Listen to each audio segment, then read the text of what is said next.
chers amis abonnés Vinéabox. Tout de suite, le mois de juillet arrive et nous allons partir en Provence pour nous régaler autour d'un magnifique vin rosé du domaine de l'Esparon 2011. Bonjour.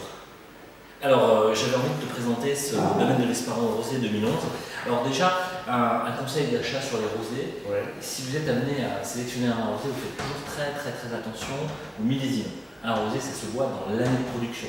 C'est-à-dire que cette année, maintenant, il faut vraiment goûter uniquement le 2011. Voilà, les 2011.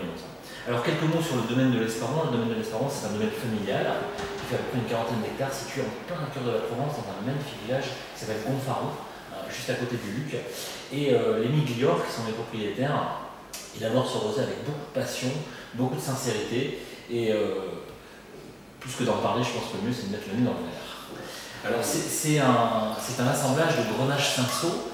Alors, le Grenache et le Cinsault, c'est l'assemblage classique des Côtes de Provence. Et le Grenache, moi j'aime toujours un peu comparer à un être humain. Le Grenache, c'est la mama italienne, c'est l'exubérance, c'est un cépage qui donne beaucoup de douceur. Et le Cinsault, lui, c'est le jeune fruité, le jeune premier, qui a le fruit dans l'assemblage. Alors, déjà, particularité aussi, les rosés de Provence ont toujours des robes assez claires. Hein. Plus les rosés d'ailleurs ont des robes claires, plus ils sont légers. Et au nez, c'est une véritable invitation à la gourmandise. Hein. C'est le panier de fruits acidulés, les notes florales, une pointe anisée également, très fenouille. Hein. Et on a cette empreinte presque groseille qui est assez délicieuse. Alors en bouche, une touche de rondeur, c'est floral, c'est gourmand. Il y a une fraîcheur comme ça, juste plaisante, hein, qui est assez longue. Et puis on finit sur une note un peu garrigue. Je ne sais pas si tu as senti ouais, exact, ouais. Ce parfum. Alors c'est un vin qui est fait sur des sols de schiste. Et ça donne cette note un peu minérale en fin de bouche qui est assez particulière. Et Franck, j'avais une question sur les rosés.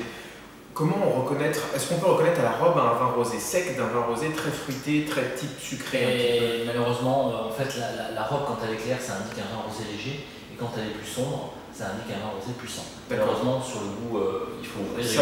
D'accord. Okay. Alors, ce vin, pour terminer, en accord, moi j'ai imaginé un tian de légumes. Alors, on fait ça sous forme de millefeuille de plaisir, avec courgettes, aubergines, tomates, un chouïa de mozzarella, un peu de thym, comme ça sera absolument succulent. Alors aussi, je l'ai goûté l'autre fois avec un carpaccio de saumon à la nette. C'était simple, précis, délicieux.